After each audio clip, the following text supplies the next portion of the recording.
GRTV 7 news కు స్వాగతం. ఏమంటారు? సరే, కళ్ళుండి చూడలేకుండా వెళ్ళిపోవచ్చు. మీ టెంట్లు లాగేయాల్సిన అవసరం ఏముందమ్మా? ఎంతల్లి? నేను విజయవాడలో ఉన్న పార్టీ ఆఫీస్లో పని మీద ఈరోజు కూడా యాక్చువల్గా పని ఉండింది.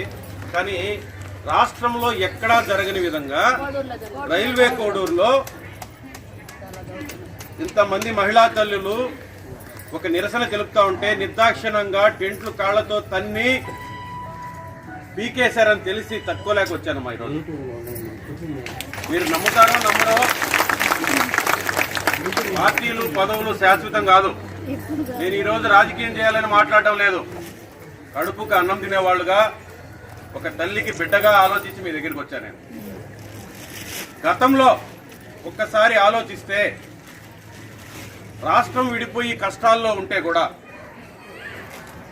భరించరాని ఆర్థిక భారం ఉన్నా కూడా మీలాంటి వాళ్ళు సంతోషంగా ఉండాలని 4,000 చిల్లర నాకు తెలిసి ఉన్న మీ గౌరవ వేతనాన్ని 2 విడతలుగా 10,500 చేసిన ఘనత తెలుగుదేశం పార్టీది, చంద్రబాబు నాయుడు గారు. దీని అందరూ ఒప్పుకున్నామా? ఏమ్మా, మొదట్లో మీకు 4,000 కదా వస్తా ఉండింది, అది 2 విడతలుగా 10,500 చేశాడా లేదా? అందుకే కదా మనం ఆయన పక్కన పెట్టేశాం.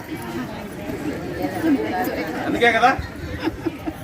సరే, అప్పుడు పరిస్థితుల్లో అప్పటి వరకు చేయగలిగాం.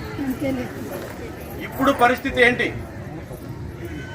ఇప్పుడుండే రేట్లు ఏంటి? ధరలేంటి? ఉప్పు రేట్ ఎంత, పప్పు రేట్ ఎంత, నూనె రేట్ ఎంత? ఇలాంటి కష్ట పరిస్థితుల్లో కరెంటు బిల్లులు కూడా కట్టలేని పరిస్థితుల్లో మీరు మీ బిడ్డలను చూసుకుంటూ పక్క వాళ్ళ బిడ్డలను కూడా కన్న తల్లుల్లాగా చూసుకుంటున్న మీకు ఒక కష్టం అని చెప్పుకునేదానికి కూడా వినేదానికి వీళ్ళకు చెవులు లేవా?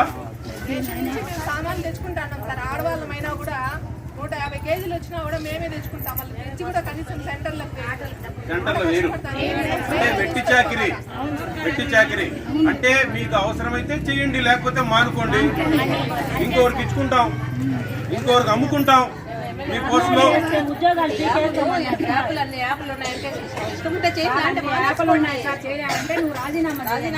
రాజీనామా చేస్తే ఇంకొకరికి ఇచ్చుకోవచ్చు ఆ పదవి, ఆ పోస్ట్ ఇంకొకరికి ఇచ్చుకోవచ్చు. ఎక్కడ ఉంటే మేము అక్కడికి పోయి తమ్ము వేయించుకోవాలంట. సామాన్లు 2-3 సార్లు పోవాలా, తమ్ము వేయించుకునే దానికి మళ్ళా పోయి ఒకసారి తమ్ము వేయించుకోవాలి. ఇప్పుడు ఎన్నికలప్పుడు నోటికి వచ్చిన వాగ్దానం తెలంగాణ కంటే పెంచేస్తా, తెలంగాణ కంటే పెంచేస్తా అని ఏం పెంచారు మీకు? మీరు ఎన్నికల్లో తెలుగుదేశం పార్టీ తరఫున పోటీ చేసి ఓడిపోయిన నరసింహ ప్రసాద్ పంతగాని గుర్తున్నానమ్మా? గుర్తున్నానా? అందరికీ తల్లులు ఇంట్లో అన్నం పెడితే ఆ తల్లులు బిజీగా ఉన్నప్పుడు వాళ్ళని నా బిడ్డల్లాగా చూసుకుంటూ గోరుముద్దలు పెట్టే మరో తల్లులు మీరు, అవునా? ఇలాంటి తల్లులకి ఈరోజు కష్టం వచ్చిందని మేము భావిస్తున్నామ్మా. మీ దగ్గర వెట్టి చాకిరీ చేయించుకుంటారని నేను అనుకుంటున్నా. తల్లి మనసుని బిడ్డలుగా ఆలోచించాలి ఎవరైనా. మీరందరూ ఈరోజు ఏదో కష్టం వచ్చిందనే ఇక్కడికి వచ్చి టెంట్లు వేసుకున్నారు. నాకు ఆవేదన కలిగి మీతో సంఘీభావం తెలపాలని వచ్చానమ్మా. మీరు ప్రభుత్వం దిగి వచ్చే వరకు మీరు ఈ నిరసన కొనసాగించండి. అవసరమైన రోజులు మేము కూడా మీకు మద్దతుగా వస్తాం. మిమ్మల్ని ఇక్కడ నుంచి ఎవరైనా బలవంతంగా తరిమితే మేము కూడా మీతో పాటు ఉండి ఆ నిరసనని ఎదుర్కొంటాం, మీకు అండగా ఉంటామని తెలియజేసుకుంటూ మీ ప్రతి ఒక్కరి మహిళా తల్లి పాదాలకు నమస్కారం చేసుకుంటూ మీరందరూ చల్లగా ఉండాలా, ఈ రాష్ట్రం బాగుపడాలని మంచి నిర్ణయం రాబోయే రోజుల్లో తీసుకుంటే ఇలాంటి సమస్యలు మనందరికీ శాశ్వతంగా తొలగిపోతాయని తెలుసుకుంటూ మీ అందరి దగ్గర నమస్కారం అడుగుతున్నాము. సుప్రీంకోర్టు తీర్పు ఎప్పుడో ఇచ్చింది సార్ మాకు. ఆ గ్రాడ్యుయేటీ అమలు చేయమని చెప్పి పదే మేము గత 4.5 సంవత్సరం నుంచి కూడా మేము విజ్ఞప్తి చేస్తున్నాము.